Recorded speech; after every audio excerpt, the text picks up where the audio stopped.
pork run, and I will try to tell you my 46 years of life story in just a short few moments, because this very moment is significant on my journey. And so I guess I didn't bring notes, and now I'm thinking I should have. I may forget something. But I guess the whole reason I'm here tonight is just to share, again, a short story of a destiny, because that is something that I'm accepting and I'm learning as a new revert. So I'm going to just, like I said, tell you my story in a nutshell. Let's see, I have a daughter that's 21 years old. She'll be 22 in December. So I have a 17-year-old son, and so I guess 23 years ago, I was a young woman and I started off life. I married and I had a pretty happy marriage for 14 years. I had 2 amazing, beautiful children, and then all of a sudden that just ended. That's another life story, but not tonight. And so for probably the next 10 years, I spent those years as a single parent, raising my children, so I knew what it was like to go through financial struggles, to raise 2 children on 1 income. And not only that, but just, oh my goodness, you're coming home and you have to eat dinner and you have homework, and oh my goodness, I have to take a bath. You know, so all of the little struggles of life, I endured that. I endured and endured. And then again, I was sitting in a meeting one time. I'm a teacher also. And behind me, I heard some teachers say, well, if those kids from those homes, you know, had support, then we teachers would be able to have good scores. And I remember thinking, don't look back, don't look back. And something just hit me. And of course, I had to look back. I just couldn't believe that I heard that. And those were, I guess, fighting words that put a spark into my soul. And I said from then on, I would work really hard to make sure that my children knew Allah, well, as God, you know, as I didn't know, you know, anything about Islam. But I said my mission from that day was to show my children that our home was not broken, our life was not bad. And so I again, those were fighting words, and I took on a new mission in life. And so about 10 more years, I went through this whole single parent thing. And then I decided, without consulting Allah, that, oh, let me go ahead and get married again. And I was so completely unprepared at that point, because I didn't know how difficult that was going to be, that someone would really not love my children like I loved them. So again, another failed moment in my life. And so like I said, just coming to grips with the whole destiny.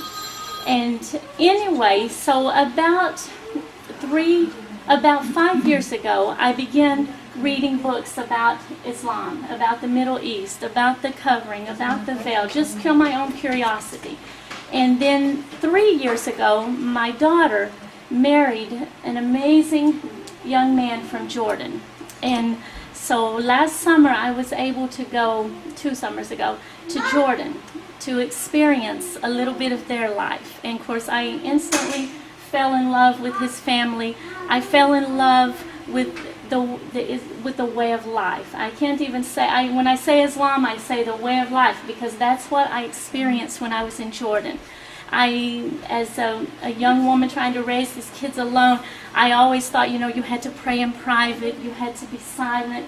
And when I was in Jordan and I experienced just watching the practice of Islam, just again, the way of life, I would see the parents would pray. The grandchildren would ride them like a horse.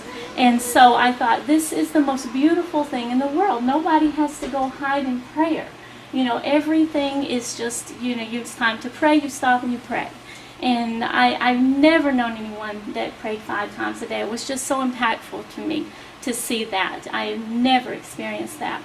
So anyway, coming back home from Jordan, the month that I spent there, I really was trying to soul search. So I thought, you know, I have to go back to church one more time and just see what needs to happen. So I went to church, to this service at 6:05, and the entire service, my heart was just in so much pain.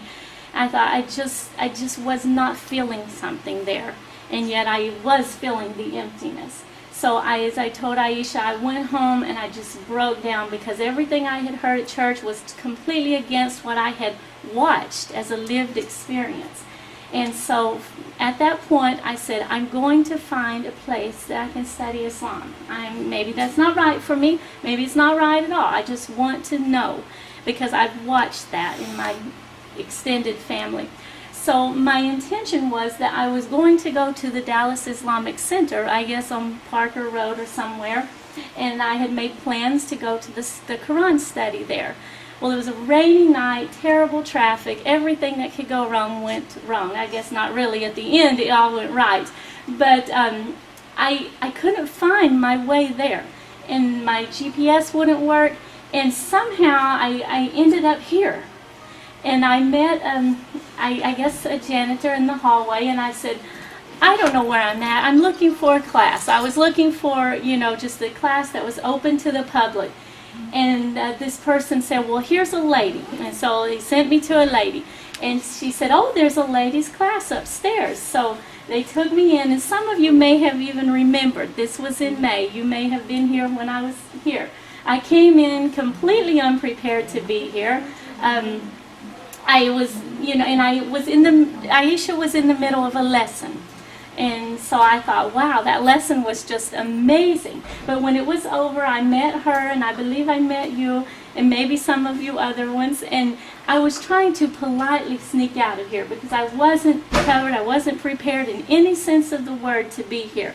And then it was time for prayer. And instead of being able to sneak out, you guys pulled me in. And I thought, wow, I had never even prayed. I didn't even know how to do the prayer. And one of you, I don't even know who it was, someone said, just follow us. And I said, okay. So I did. And from that moment, again, I was introduced to Aisha by a complete accident, but we know now it was pure destiny. And from that, she introduced me to another lady named Shazia that put me in touch with some wonderful people at Epic, and they had a class for new reverts. And so I started going, and the imam came one day and was giving an amazing lesson, and I thought, this is time, for me to take my shahada. So at that point, I did, and from that happened in May, and since then, I have just really made peace with destiny. I really have made peace with destiny. And every little issue and every little mountain that I felt like I had to climb, everything that could make me angry, I felt like I can go back and check that and say, it was in the plan. It may not be the greatest, it was in the plan. It was in the plan, and I accept that. And I accept whatever destiny, more of it to come, is out here. And so I will end by saying, from that, I was on my way home. I was had traveled that time, and I was thinking, I want to do something to really give back and to be able to try to inspire someone who may have gone through roadblocks like I've gone through. And just all of a sudden, this little inspirational moment happened, and the word lights came to mind. Lights. And I grabbed my paper and pencil and I started writing. What is lights? What does that mean? And I just scribbled out, living, interested, giving hope to sisters. And so I thought, maybe that is a little piece of my destiny. By sharing my story, that maybe I can give hope to someone. We run into people all the time that we don't know if they're hurting. We don't know. They may look like they're not hurting, but they're hurting. And so we all need to be a light. We need to be a light to everyone. And so, again, that is my story. And 3 weeks ago, my beautiful, amazing daughter took her shahada,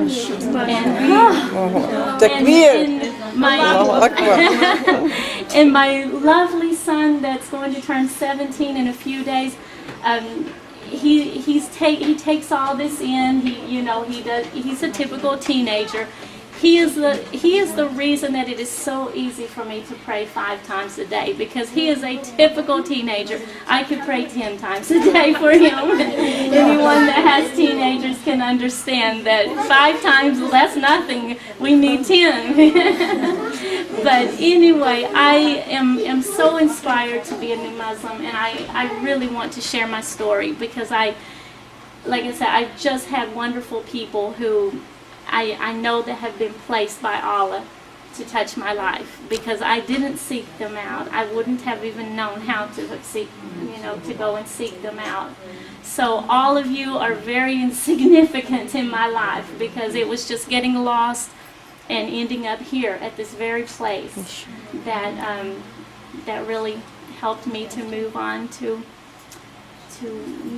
learning what I need to know now, and having some truth and some fulfillment in my life. And again, I don't know what the rest of the destiny is. You could end right now, but it is the most peaceful, amazing feeling that I've ever had in my life. And so I thank you all for letting me share my story with you tonight. I just want to let you know, thank you so much for sharing the story. And people like you, it's like a candle that is maybe going a little low, and then you put a new oil, and it sparks up again. So you just generated again the more burst of iman and all that. So we are very happy, and Thank you. welcome to the family. Thank you so much.